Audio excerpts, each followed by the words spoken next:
ఇప్పుడు యేసు ప్రభు వారి నా తొట్టిలో కుడుతున్న తొట్టిలో పెట్టలా. లోపటున్న కుడితంతా తీసేసి దాన్ని శుభ్రం చేసి అప్పుడు దానిలో ప్రభువును పెట్టారు. తమ్ముడు, చెల్లి, ప్రతి వాణి హృదయం పశువుల తొట్టి కుడితితో నింపబడినట్లుగా ప్రతి వాణి హృదయం కొన్ని కుడితి లాంటి కల్మషంతో, చెడుతనంతో నిండుకున్నాయి.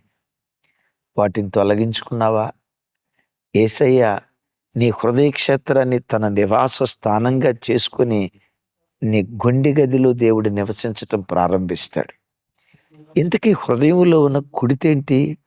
పరిశుద్ధ గ్రంథమైన బైబిల్లో మార్కు సువార్త 7వ అధ్యాయం 21వ వచనం నుంచి కొన్ని మాటలు రాయబడి ఉన్నాయి.